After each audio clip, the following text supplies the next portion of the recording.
Hi everyone, welcome back to my YouTube channel. My name's Tom, I'm a makeup artist from London. As spring has been slowly creeping up on us, I have been super busy with bridal trials, and I thought it would be nice to show you an updated, timeless makeup look, but do it on a budget. So if you're interested to see how I get the look, please keep on watching. The key product I'm using in this tutorial is this Makeup Revolution palette, which is the Forever Flawless Timeless Fantasy. Just because it has all of those sort of classic shades, I've already gone in with a few of the more neutral browns and done my eyebrows and followed up with a product that, although looks really junky, I promise is amazing. It's the Collection Colour Lash Clear Mascara. It's so gross because this is my personal one from my own makeup bag, and I just fluff through the brows so that I have a little bit of a more bushy look. This is something I use on myself every single day and on every single model I ever work with. I'm also just going in now with a little bit of whatever foundation I'm using later on a Real Technique sponge, just to provide a little bit of base for my eyeshadow.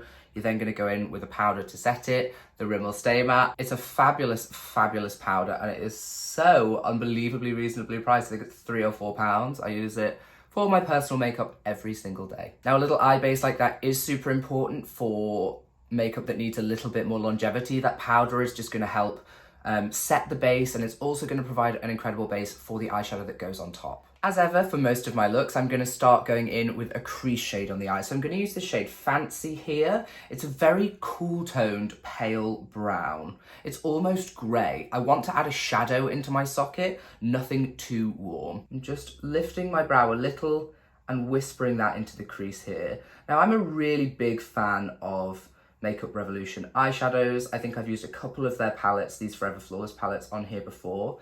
I just think for the money, they are so reasonably priced and you get so many different colours. You could probably get, if you're looking for something high-end, like a Natasha Denona palette, which is almost exactly the same as this, but you'd be paying £60 for it instead of £6 or £7. This shade is really just designed to give a little bit of definition in the crease here, really focus it as well on the outside corner. And if you've got hooded or downturned eyes like me, don't go too far out. I'm going to go in next with the shade Chic, which is a slightly deeper, cooler shade, and just take that really in the outside corner and a little bit into this socket line here. Again, it's just building it up very gently and very slightly.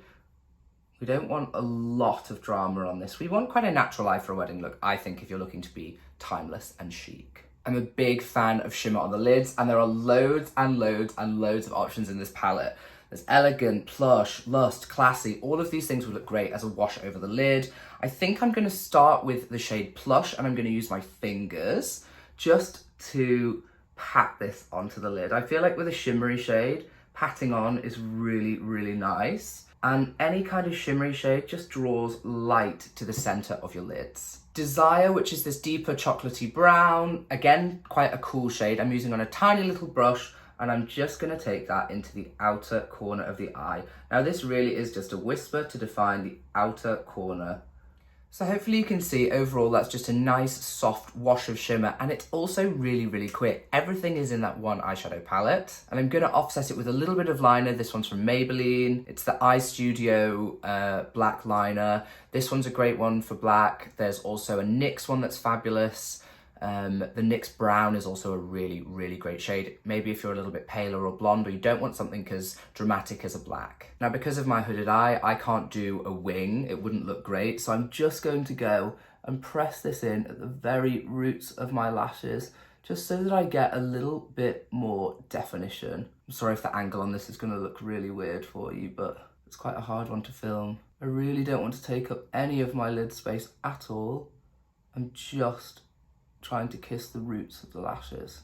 If you're feeling up to it, you can also go just underneath the lashes, pushing this product into the roots, and that will give you some extra thickness too. It feels super weird, but it does make a big difference. In all of my makeups, I curl my eyelashes, so there is absolutely no question that that is happening today.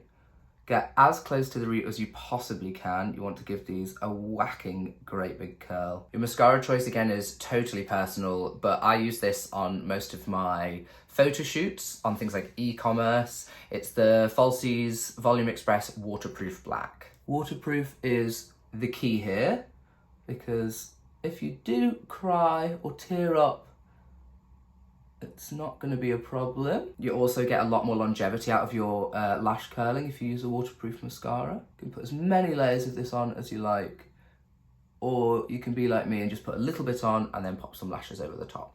So with just these steps, I feel like my eyes look brighter, more awake, they look more defined. I am going to put lashes on, but I'm going to do it at the end just so that I can sort of let the makeup settle and let me see if I want to tweak anything before I finally put lashes on. The next step of skin is something that is a little bit more tricky, and it's really dictated by you.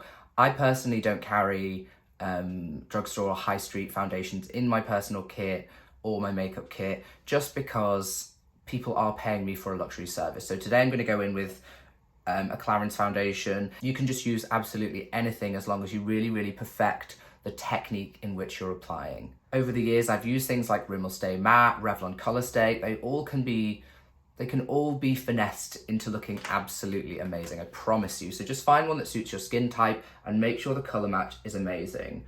I'm taking this foundation mainly in the center of the face first, because that's where I need most of my coverage.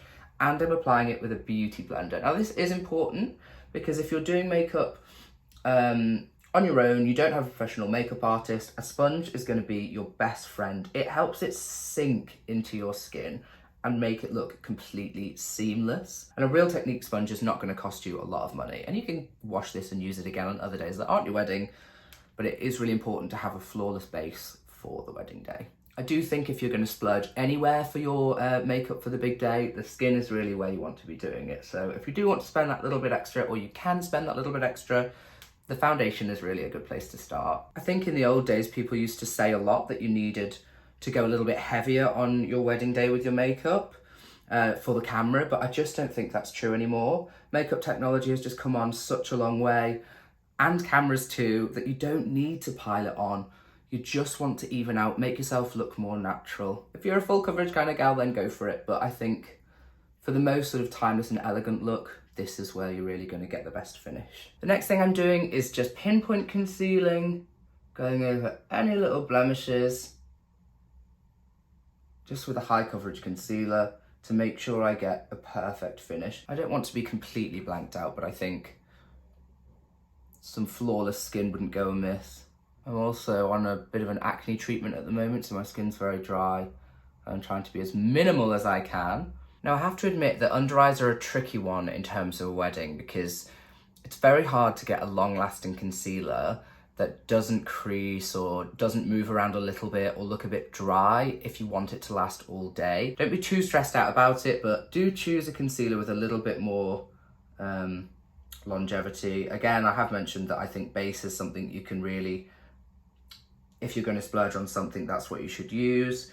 This one that I'm using is Fenty Beauty. It's their Pro Filt'r concealer, just because it absolutely does not budge on me. Do keep utilising the tools that you already have. So get that beauty blender in there or your beauty sponge, and make sure there is absolutely no line of demarcation between your concealer and your foundation. So I'm now fairly happy with where the general base is. We've got nice natural skin, a little bit of that sort of natural texture showing through, but all of the blemishes covered and the under eyes are nice and bright. Next step, my favourite, blush. Now, not everyone wants to wear blush on their wedding day, but I do think it looks incredible on camera, and one of the most affordable and best blushes that I've been using recently is again from Makeup Revolution. This one is Bare, and it's in their Fast Base Blush. I keep this in my pro kit. I have every single one of their colours. I think they're like £6 and they are delicious. They have a fabulous, dewy, glossy finish, but yet they last really, really well on the skin. If this was my wedding day, I would be having this in a touch-up kit. Blush is one thing I do think that doesn't last as long as some other products on the face, so I may need to top this up, let's say, just before I was going into the evening. I might even want to wear a little bit more blush if I was going into the evening, just because I think, you know, when it's darker and the light isn't as bright, you probably do need that little bit more on. Now, I'm going in really ham all over my cheekbones. I want it all over my cheeks.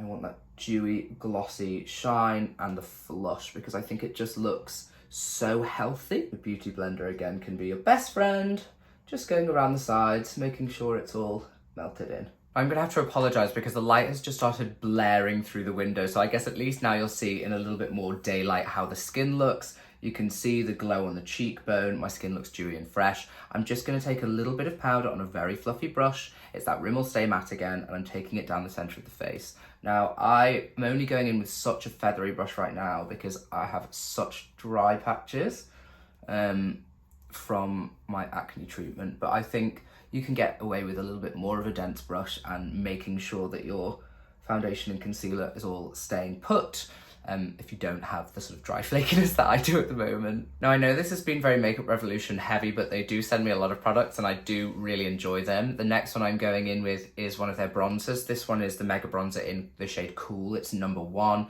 For me personally, I can't go in with anything too warm because my skin tone just doesn't allow for that. I'm very, very pale, so warm bronzers look a little bit crazy. I'm taking it on the same brush that I used my powder brush, and I'm just whispering it along the cheekbone. I do not want to pick up a lot of this product because too much bronzer on me will look crazy. I'm taking a little bit across the top of the forehead, just such a gentle kiss of this. It's really providing sort of shape more than anything. Okay, I tried to wait out the sun, but it does seem that the lighting is just gonna have to be this way now. It's unfortunate, but at least you can see my skin in sort of daylight. I've also popped on some lashes.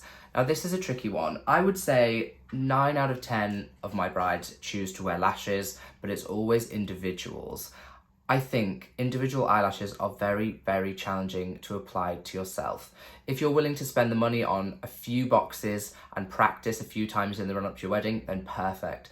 But if you're a little bit too overwhelmed by the thought of that, I think there are some other great options in terms of strips. Something I carry in my kit are the 3/4 length from Eyeshadow. This one is in number 003 and they're feather light feel. So they're so light. I can barely feel them on my eyes and they're so easy to apply. You just use the glue that's in the package and you just drop them in over your eyelashes. Now, I have teeny tiny eyes. So they do look quite, I would say, full on or done for me, but I think for most people these would be incredibly natural. Having a lash on your wedding day does just give you that extra oomph. You just feel a little bit more put together and it looks incredible on the pictures. If you are worried about them sort of popping off during the day, you can actually cut them in half and apply them in halves, and then there's less chance that, you know, sort of one side will pop up or the other side will fall off. Finish off the eye, I'm going to take a little bit of this shade Fancy, which is the sort of pale grey brown, and I'm just going to whisper that underneath the eye for a teensy bit of definition. This is completely up to you. I know some people, if they're big criers, they don't want to put much, if any, eyeshadow underneath their eyes.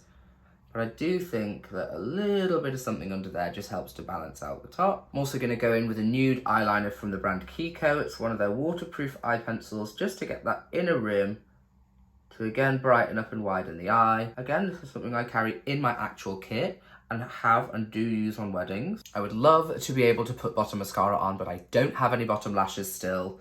Nothing's come back in yet, so I'm just going to take a little bit of dark brown eyeshadow and just gently whisper that where my eyelashes would be. So everything's kind of really coming together now. You can see it all sort of draws together. Once you've got the under eye on the lashes, everything is coming into place.